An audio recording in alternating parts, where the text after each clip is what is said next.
Quais foram as provas concretas que foram consideradas na condenação do ex-presidente Lula? A gente tem testemunhas que fizeram acordo de colaboração, a gente tem testemunhas que não fizeram acordo de colaboração e depuseram, a gente tem os documentos. Que tem uma digital dele, qual é a prova? O caso lá vamos lá, o sítio de Atibaia. Você utiliza a propriedade como se fosse proprietário. Ocupa lá, inclusive, a suíte do casal. Teus bens estão lá. Se o sítio é de um amigo, poxa, é um bom amigo muito chegado teu. E aí o que você tem? As empreiteiras, Odebrecht, OAS, fazendo reformas no sítio lá de Atibaia, sem receber nenhum tostão. Eu nunca ouvi falar que a Odebrecht fazia reforma em sítio, OAS fazia reforma em sítio. Mas esse é uma ponta do iceberg. O fato é que você tem um esquema que perdurou durante o governo do PT, em que envolveu o quê? Loteamento político da Petrobras, com diretores e gerentes encarregados de arrecadar pagamentos de grandes empreiteiras, como se fosse uma regra do jogo, e esse dinheiro ia para eles parte, que eles enriqueciam, e parte para o mundo político. Seja para financiamento ilegal de campanha, ou seja para enriquecimento ilícito dos políticos. A Odebrecht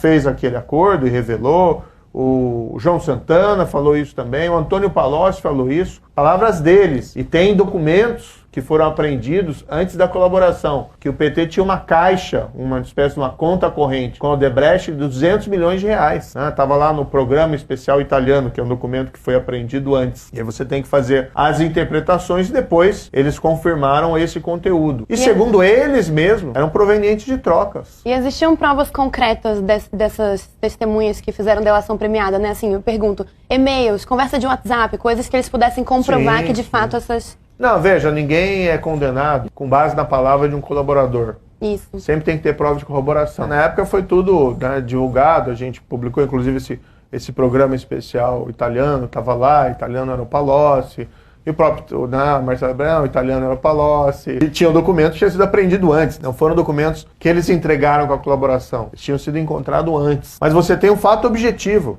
para os céticos. 6 bilhões de reais que a Petrobras retomou por conta da Lava Jato. Então esse dinheiro é o quê? Invenção? As pessoas foram lá, confessaram, pagaram porque queriam fazer uma contribuição para os cofres públicos, para a República Brasileira. Isso aconteceu em qual governo? Governo do PT. Presidência da República do Lula e depois da Dilma. Os fatos são inegáveis. Quem julgou isso, às vezes também tem esse problema. Querem colocar, não, o Moro decidiu. Não. Eu proferi a sentença de primeira instância, que foi confirmada pelo Tribunal em Porto Alegre, por mais 3 juízes, que foi confirmada no STJ por mais 5 juízes, e 3 anos depois vem essa historinha. Era para ser julgado em Brasília.